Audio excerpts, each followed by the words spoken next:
آپ نے کسی عالم کی بات پہ بھروسہ نہیں کرنا۔ اگر ایک عالم دین آپ کو قرآن پاک کے اندر سے آیت کا ترجمہ بھی پڑھ کے دے رہا ہے تو میں یہ بارہا کہتا ہوں کہ گھر جائیں، گھر میں کسی بھی مسلک کا قرآن پاک پڑھاؤ، بریلوی مسلک کا، اہل حدیث مسلک کا، شیعہ مسلک کا، دیوبندی مسلک کا، آپ اس قرآن پاک کو اٹھائیں جو عالم دین نے آپ کو ترجمہ کیا ہے، آپ اس ترجمے کو دیکھیں۔ دینی اور دنیاوی معلومات کے لیے اس چینل محمد اسامہ شاہ الوی کو سبسکرائب کریں۔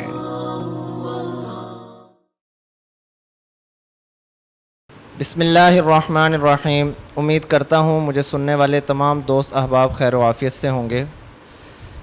آج سے کچھ ماہ قبل ایک مولانا صاحب نے یہ بات کہہ دی کہ قرآن پاک کو خود نہیں پڑھنا چاہیے، جو شخص بھی قرآن پاک خود پڑھے گا وہ گمراہ ہو جائے گا۔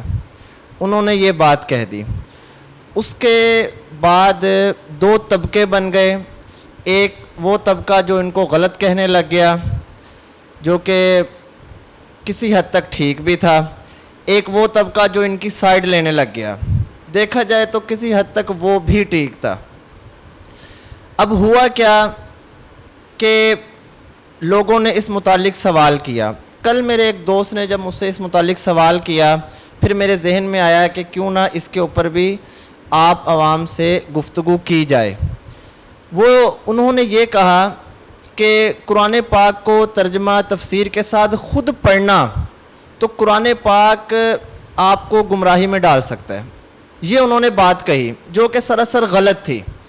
حالانکہ قرآن پاک کے اندر آتا ہے وَلَقَدْ يَسَّرْنَا الْقُرْآنَ لِلذِّكْرِ فَهَلْ مِن مُدَّكِرٍ کہ اللہ رب العزت فرماتے ہیں کہ ہم نے قرآن پاک کو آپ کے لیے بہت زیادہ آسان کر دیا، نصیحت والا کر دیا تاکہ آپ اس سے فائدہ حاصل کر سکیں۔ اب لوگوں کو ان کی بات سمجھنے میں یا ان کو بات سمجھانے میں تکلیف ہوئی، ان کو بات سمجھانی نہ آئی، لوگوں کو سمجھنی نہ آئی۔ قرآن پاک کے دو حصے ہیں۔ ایک قرآن پاک کے حصے کے اندر احکامات بیان ہوتے ہیں، عقائد بیان ہوتے ہیں، مثال کے طور پہ طلاق ہے، عدت ہے، نکاح ہے، ایک یہ قرآن پاک کا حصہ ہے۔ ایک حصہ قرآن پاک کا یہ ہے جس میں واعظ و نصیحت کی جاتی ہے، والدین کے حقوق بیان کیے جاتے ہیں، زندگی گزارنے کا طریقہ بیان کیا جاتا ہے۔ اب ایک آدمی اگر قرآن پاک کے اس حصے کو پڑھتا ہے جس کے اندر واعظ و نصیحت کی جاتی ہے تو یہ بالکل جائز ہے اور صحیح ہے، وہ بات اس کو سمجھ بھی آ جائے گی، وہ آگے سمجھا بھی سکے گا آرام سے، اس کو اس میں کوئی مشکل یا اس میں کوئی مصیبت نہیں پیش آئے گی۔ لیکن جو قرآن پاک کا وہ حصہ ہے جس کے اندر احکامات اتر رہے ہیں، اس کے اندر علماء اکرام یہ کہتے ہیں کہ آپ کسی عالم کی نگرانی میں اگر آپ خود پڑھنا چاہتے ہیں ضرور پڑھیں، لیکن کسی عالم دین کی جس پہ بھی آپ کو بھروسہ ہے، جس پہ آپ کو اعتبار ہے، کم از کم آپ اس عالم کی نگرانی کے اندر پڑھیں۔ اب میری اس بات کے اوپر شاید کئی لوگ میرے اوپر حملہ آور ہو جائیں کہ جی یہ کیسی بات کر رہا ہے، قرآن پاک تو بڑا آسان ہے، نہیں ایسے کہنا چاہیے۔ تو میں آپ کو کچھ مثالیں دوں گا تاکہ آپ کو سمجھ آ جائے کہ یہ بات میں نے کیوں کہی۔ حضرت مولانا اشرف علی تھانوی دو واقعات وہ لکھتے ہیں۔ وہ یہ کہتے ہیں کہ ایک آدمی میرے پاس آیا اور اس نے مجھ سے یہ سوال کیا، قرآن پاک کے اندر آیت آتی ہے یا ایھا الذین آمنوا اذا قمتم الی الصلاۃ فاغسلوا وجوہکم وایدیکم الی المرافق وامسحوا برؤوسکم وارجلکم الی الکعبین۔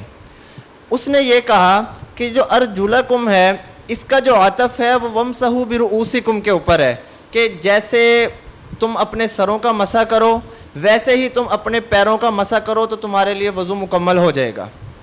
حالانکہ یہ جو وامسحوا برؤوسکم وارجلکم، ارجلکم کا عطف وامسحوا برؤوسکم پہ نہیں ہے بلکہ اس سے پہلے ہے کہ آپ نے اپنے چہرے کو دھونا ہے، ہاتھوں کو دھونا ہے، اسی طرح آپ نے اپنے پاؤں کو دھونا ہے۔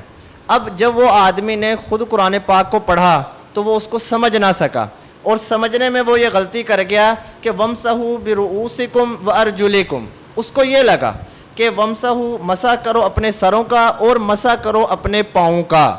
اب وہ اس کے اوپر بحث کرنے لگ گیا۔ اسی طرح ایک مثال انہوں نے یہ دی کہ یہودی جو تھے وہ پیارے نبی اکرم صلی اللہ علیہ وسلم کو بہت تنگ کیا کرتے تھے اور کوئی کسر نہیں چھوڑتے تھے پیارے نبی اکرم صلی اللہ علیہ وسلم کو تکلیف پہنچانے میں۔ تو صحابہ اکرام جب دین کی بات ہمارے پیارے نبی اکرم صلی اللہ علیہ وسلم ان تک پہنچاتے تو کئی صحابہ اکرام کو سمجھ نہ آتی، تو وہ یہ الفاظ بولتے تھے راعنا، کہ ہم پہ رعایت کیجئے، ہمیں سمجھ نہیں آئی، ہمیں ذرا دوبارہ بتا دیں۔ تو ان یہودیوں نے اس لفظ راعنا کو بگاڑ دیا اور انہوں نے راعنا کی بجائے راعینا پڑھنا شروع کر دیا۔ راعنا کا مطلب تھا ہم پہ رعایت کیجئے، اور راعینا کا مطلب ہو گیا کہ نعوذ باللہ ہمارا چرواہا۔ یہ یہودیوں نے پیارے نبی اکرم صلی اللہ علیہ وسلم کو تنگ کرنے کے لیے انہوں نے یہ بات کہہ دی۔ اللہ رب العزت نے قرآن پاک کے اندر یہ فرما دیا، یا ایھا الذین آمنوا لا تقولوا راعنا وقولوا انظرنا واسمعوا، کہ اے مومنو آئندہ آپ نے راعنا کا لفظ نہیں بولنا۔ تو جی کیا بولنا ہے؟ وقولوا انظرنا واسمعوا، کہ آپ نے انظرنا بولنا ہے کہ ہم پہ نظر کرم کیجئے، ہمیں سمجھا دیجئے، ہمیں دوبارہ بتلا دیجئے، ہمیں یہ بات سمجھ نہیں آئی۔ اب وہ آدمی حضرت مولانا اشرف علی تھانوی صاحب فرماتے ہیں کہ اس نے مجھے یہ کہا کہ اب جہاں بھی قرآن پاک کے اندر راعنا کا لفظ آتا ہے تو میں راعنا کا لفظ نہیں پڑھتا۔ جی کیوں نہیں پڑھتے؟ کیونکہ اللہ تعالیٰ نے منع کیا کہ راعنا نہیں پڑھنا۔ اب جی پھر آپ کیسے پڑھتے ہیں؟ تو میں جی پڑھتا ہوں یا ایھا الذین آمنوا لا تقولوا وقولوا انظرنا واسمعوا، میں راعنا کو چھوڑ دیتا ہوں۔ یہ مسائل ہیں کہ جب ہم قرآن پاک کو خود بیٹھ کر پڑھیں گے اور جو بات ہمیں سمجھ نہیں آ رہی اس کے اندر ہم خود مجتہد یا مجدد بن جائیں گے، پھر ہمیں وہ اس چیز کی سمجھ نہیں آئے گی اور ہم ایک اچھا کام کرتے کرتے غلط کام کرنا شروع کر دیں گے۔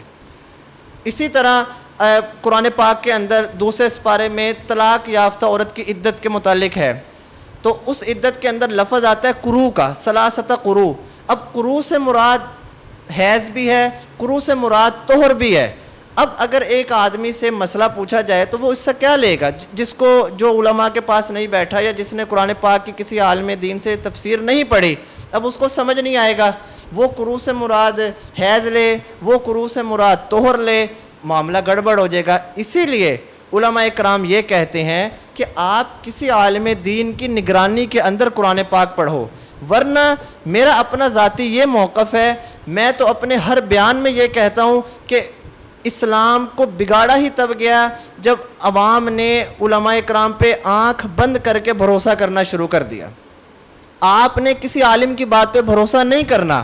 اگر ایک عالم دین آپ کو قرآن پاک کے اندر سے آیت کا ترجمہ بھی پڑھ کے دے رہا ہے تو میں یہ بارہا کہتا ہوں کہ گھر جائیں، گھر میں کسی بھی مسلک کا قرآن پاک پڑھاؤ، بریلوی مسلک کا، اہل حدیث مسلک کا، شیعہ مسلک کا، دیوبندی مسلک کا، آپ اس قرآن پاک کو اٹھائیں جو عالم دین نے آپ کو ترجمہ کیا ہے، آپ اس ترجمے کو دیکھیں کہ اس نے ڈنڈی تو نہیں ماری۔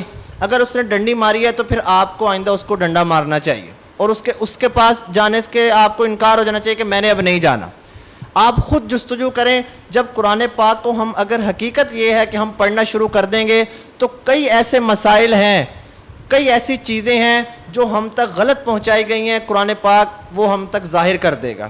میرے ایک بہت قریبی ہمارے عزیز میرے والد صاحب سے وہ تفسیر پڑھ رہے ہیں، انہوں نے مجھے خود یہ بات بتائی کہ میں تفسیر پڑھ رہا ہوں، تفسیر کے اندر اللہ رب العزت نے قرآن پاک کے اندر اتنی باتیں بتائی ہیں کہ مجھے یہ لگتا ہے کہ تفسیر شروع کرنے سے پہلے تو میں مسلمان تھا ہی نہیں، اب میں مسلمان ہوا ہوں، کہ میں اتنے گناہ کرتا تھا، میں اتنی جگہ غلط تھا، تو مجھے کہہ رہے یہ لگنے لگتا ہے۔